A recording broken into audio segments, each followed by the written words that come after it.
Hi, and welcome back to my channel. My name is Samiira. I'm an artist, and yeah, today I just wanted to do a one-to-one where I talk about my work and yeah, try to get closer to my purpose, the meaning of all this. I occasionally discuss my personal life and just like little things that are happening.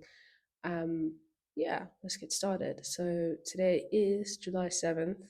I think it's been just over 3 weeks since I posted my last update, which was like long and rambly and um, just all over the place. So I've decided that I'm just gonna like rein it in a little bit, and I'm gonna just talk more about the art side of things because that's what I'm here for. I think I'm more interested in just the art, so we're gonna try and stick to that as much as we can. But obviously we'll deviate because I can talk for England. So I recently finished a project that I called, oh god, it's such a long title. I can't even remember it from heart. It's called the princess as he promised, something like that. Title is quite random, but basically I titles aren't that big of a deal to me, but I basically like opened this book um by this Russian poet, and I just like flipped to a page, and I found the first sort of like sentence that resonated, and that was the title, and it ended up fitting it quite nicely. The piece is about actually no, I think I made a deal with you a while ago that I wasn't going to explain the meanings of my work or the like context because I want people to be able to like infer their own meanings. So we're not going to do that. But I think it's important for me to always put it into some sort of like context, and I say like it's feminine and it's queer art. So I'll leave you with that. Um, yeah, it was a really fun work to make, and it was an example of like a work that made me feel like I was edging closer to like my final form or like a specific standard in my work. Um, I think at times like my work feels like, at least to me, when I work, it does feel like every day I make something new, and I'm like, where did that come from? And I mean that's a good thing because art is, it's, as an artist, you want to explore, you want to test new things out, you want to try new things and elevate. But I feel like every single time I do a big piece, I'm always so shocked at how well it goes, and I'm like, this is amazing. Like, where did that come from? And then that'll be how I paint for a while, and then it'll change again. Um, so I'm very good at like, I guess, surprising myself and improving. But it's hard to like say that I'm improving because at the same time, like everything I do is so intuitive. I don't go in with a plan, so the result is always just like I get there, and it does surprise me because I'm like I didn't aim for this, but where I am is great. And I think maybe that is a not necessarily a good thing. I think it's nice to work intuitively, but I also want to be able to measure my success and things like that, and measure like improvements, like am I getting better, am I getting worse, am I is there a consistent theme, am I pushing and aiming for the same thing, or am I just all over the place? And I do think that sets a direction, and that like precision in, I guess, some aspects areas of art making is kind of what separates good and bad artists. When I go to galleries, the work that I really gravitate towards, even if it's like super different, is work that has like that kind of focus and direction to it, and that for me is inspiring. So I thought I'd quickly go through some of the sketchbook stuff. There's lots of new things in here. Um, let's have a look. So I don't know if I showed you this. This is kind of a hot mess, but yeah, there is actually a process video of me making this on my TikTok. But yeah, I actually hate this. I think this is an example of like when there is no direction or precision, and it's just like, this is how I work, these are my themes, these are my colors. Let's just chuck them on a page and pray that it works out. And this is again like there's no kind of like, I think the word I'm looking for is consideration to how things fit together. It's just kind of like blur. And I think that's an example of like when things aren't necessarily that thoughtful, and that can be a problem. And then the following day, oh, I've actually already showed you, I think, some of this. I don't remember what I've shown you, so I'm really sorry if I like, I'm repeating myself. But yes, I made this, which is so interesting because that is like the opposite of what I just showed you. This is like it's so stripped back that it's almost generic.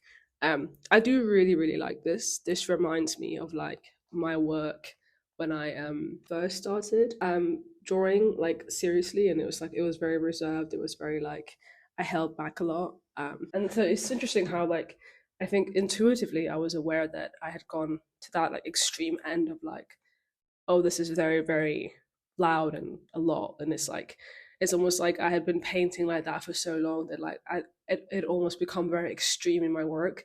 And then I kind of made the conscious decision to dial it back a little bit. um and then onto the next page, this is kind of like where I'm at now. I've been experimenting with pastels a lot, so oil pastels and like this sort of neon color. So I really like these because I think there's something about them that feel both very minimal and also very, very um, like rich. And I think it's because one, the colors are really rich and fun.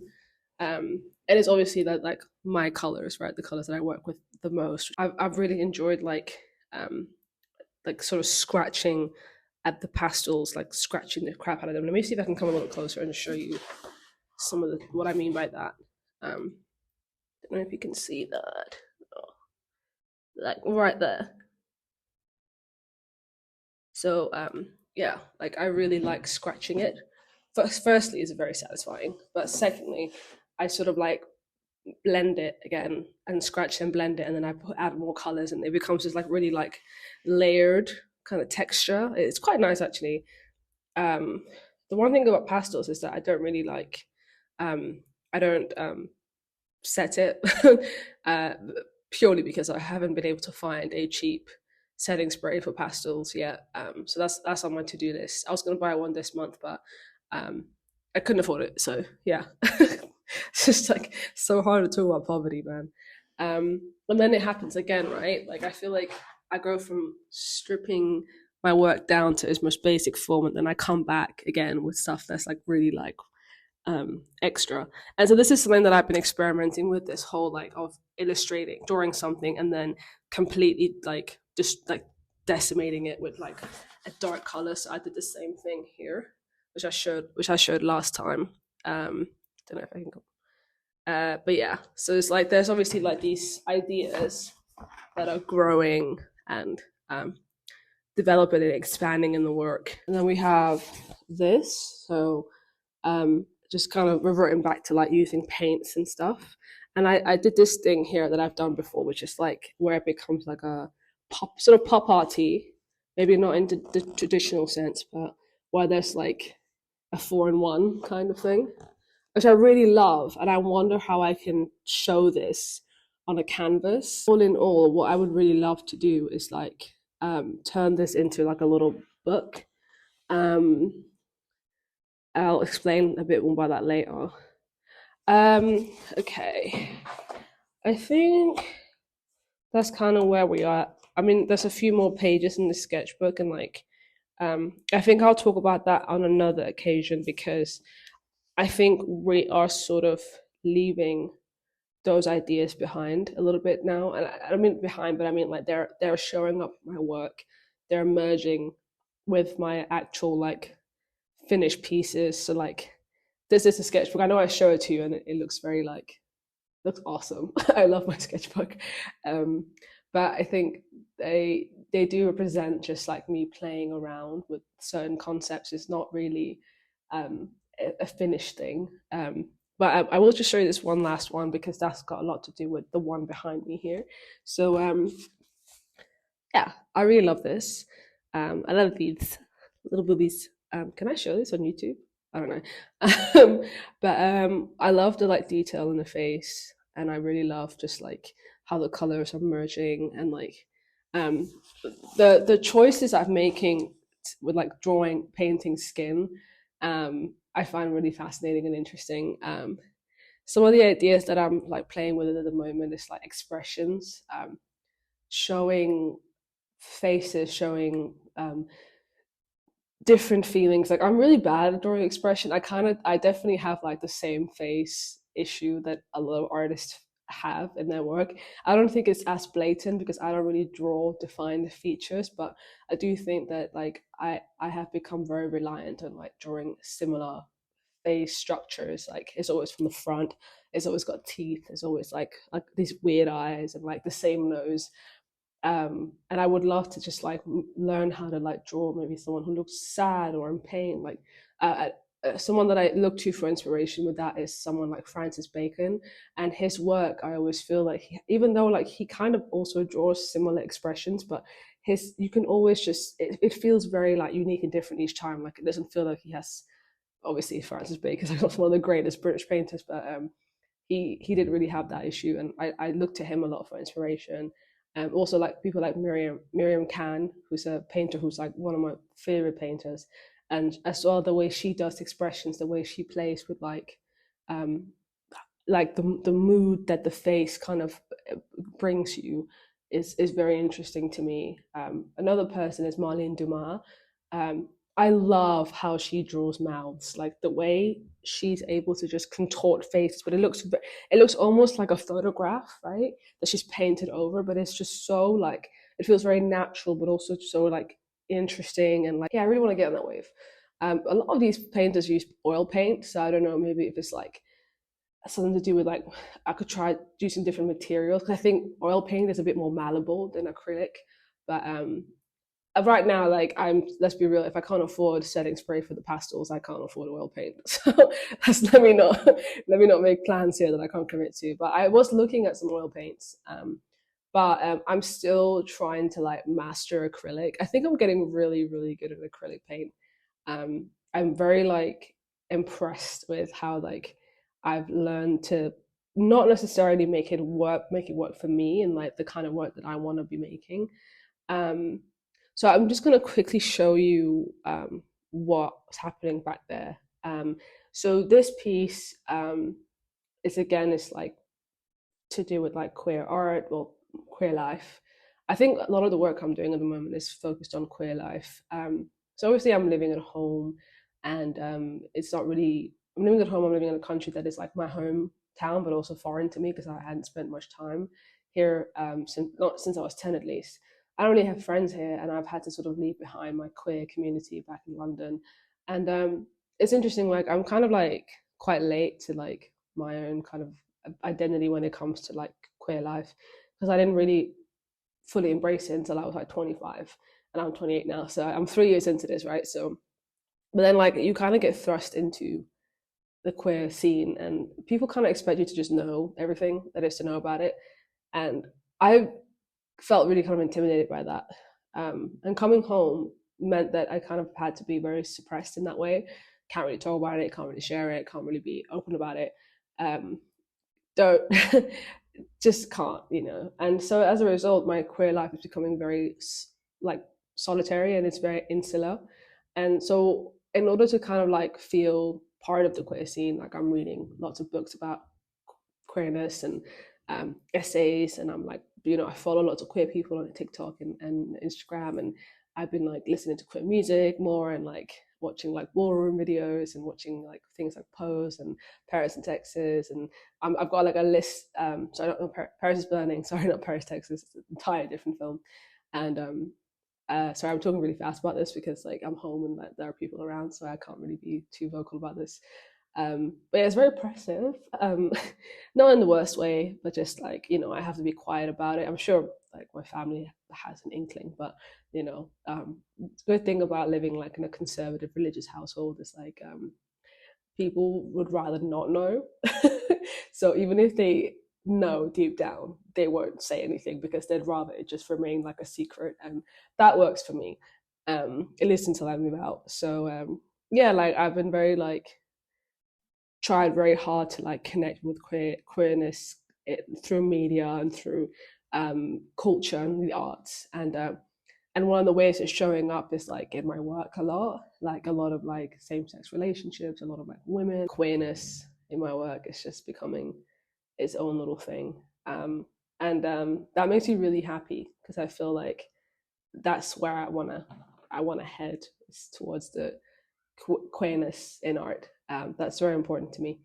But yeah, So I just wanted to show you two things. So the painting I finished last time called The Princess and whatever. um, if I can. Did I write the name of this? No, I haven't signed this yet. That's a shame.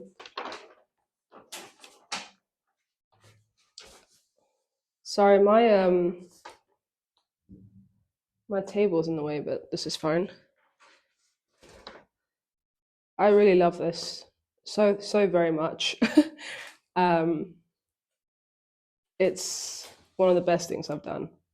I'm sorry you can't see it because of the glare, but yeah, this is beautiful and I love it, and I'm so happy that it's exists. And I wish I could afford a frame big enough to hang this, but I can't. Um, yeah, let me put this away very gently. Just by taking it, like moving it around, I'm damaging it, but it's fine.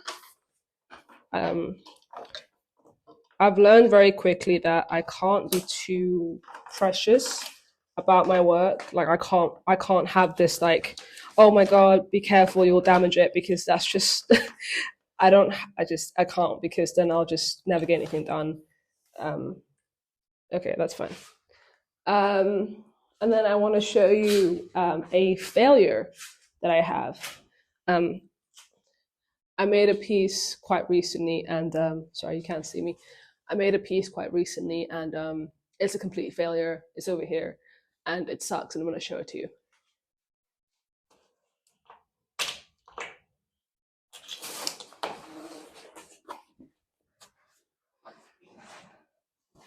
Um,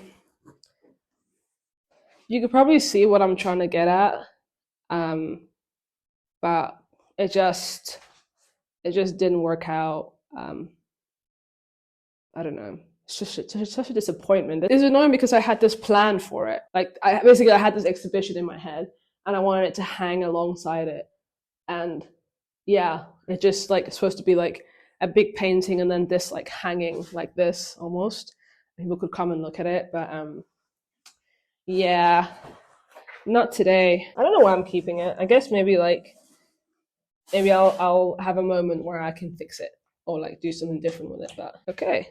And then I want to show you something kind of funny. So I tried. Oh, this is hardened quite nicely actually. So I tried to make a sculpture. Um, so so this is the eye, this is the lip, and this is the nose. As you can see, I used a basketball to to make it. This is supposed to be the ear, but it's not really holding on very nicely. I'm gonna spray paint the shit out of this. But yeah, I used a basketball to get it to work, and like it's got like, if you look here, it's got like little staples to hold it in. I don't know if sculpting is gonna be like the thing for me. Is that mold? What is that? What the fuck is that? Is that mold? I feel like that's mold.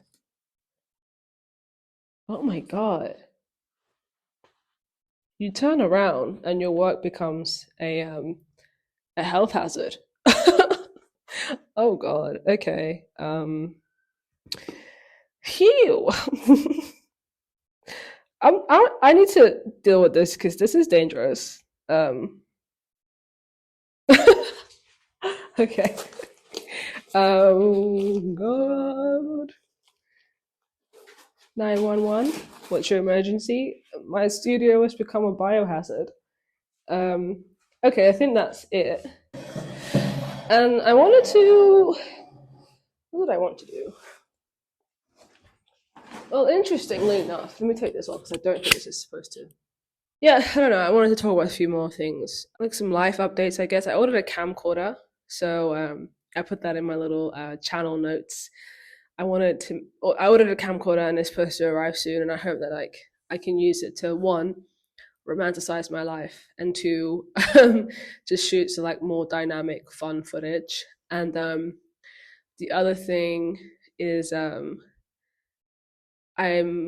I've been thinking a lot about like things like self improvement, and one of the things I'm interested in, not interested in, but I thought about is like when we think about self improvement, I feel like we always think about like I need to go to the gym, I need to read more, I need to go spend more time in nature, which is like great ways to improve yourself. One thing I was thinking about quite recently is that I worked really hard on like myself, and I've been doing that for a very long time. I'm trying to stop. I'm trying to not be such a people pleaser. I'm trying to be more like assertive, set boundaries. I'm trying to like figure out how to like get my self esteem, my confidence up because I have very low self esteem. Um, I'm trying to figure out how to like sort out my financial life, which is not great. One of the things that like I feel like we neglect a lot when we think about self improvement and self help is like, are you like a better person? And that's one thing that occurred to me is that I don't know if like all this stuff is making me a better person. I think setting boundaries is great, but doesn't make you a better person. Um, going out in nature is great, but it doesn't make you a better person. I know loads of people who are like hippie, like yoga types, and they're awful, awful people, and they spend all day in parks being hobos, and they're awful people. So I don't think that really does it. But one thing I was thinking about in particular in relation to this is that um, just mainly with my mother, like since I'm moving back home, obviously it's been an adjustment period, but being like around my family who I didn't really know that well until I moved back here, and I've been very distant from them, and I grew up in a very dysfunctional childhood. I had a very dysfunctional adulthood. I had a very toxic family, and we had very weird relationships with each other, and it's very hard to like overcome that. So moving back home, it was like such a learning curve because I went from being like only responsible to myself to being responsible to other people. Like my behavior, my energy, my vibe, the amount of space I take up, it impacts all the people in my home. And sometimes, like a lot of this sort of adjustment period has involved me just swallowing my pride and like a lot, like just being humble, just like taking the ego and just going, forget it. Like, I just need to just allow this person to do what they need to do. Because if I react, then it's gonna be a problem. Um, and it's like, so I've had to hold my tongue a lot. I've had to humble myself a lot. I have to like, as much as I want to be like, oh, you did this to me, it's not productive. And since doing that, like, it's really helped my family life. And one person in particular is like my mom, for example. Me and my mom, we clash all the time for 100 different reasons. And if you're a grown daughter and you know what I'm talking about, if you're like in your late 20s or even 20 and you have moved back home after uni or whatever, and you're back with your mom, and unless you have an amazing relationship with your mom and she's not around, you know what I'm talking about. And it's hard, it's really hard. But like one thing that happened like over time was that I would get so frustrated with her that I would just snap at her all the time. Even if she asked me a normal question, like, how parents, older parents, like boomer parents, they need a lot of support with like emails and internet stuff. And like I would always snap at her, like she'd be like, "Can you read this letter for me? I don't understand what they're trying to tell me." I'm like, and I'll be like, "Why can't you just do it yourself?" And then made me realize that like if my friend asked me, "Mate, I'm trying to understand this letter that the government just sent me. Can you read it to me?" I'll be like, "Yeah, of course. Send it to me right now. I'll do it right now." I realized that like I was not being decent to my mother. So one of my like self improvement things was that I wanted to just to be nicer to her. Like that's one of my goals is to be nicer to my parents, my mother in particular. So even though she gets on my nerves, I don't let it affect me. I don't let it. I don't like snap. I don't.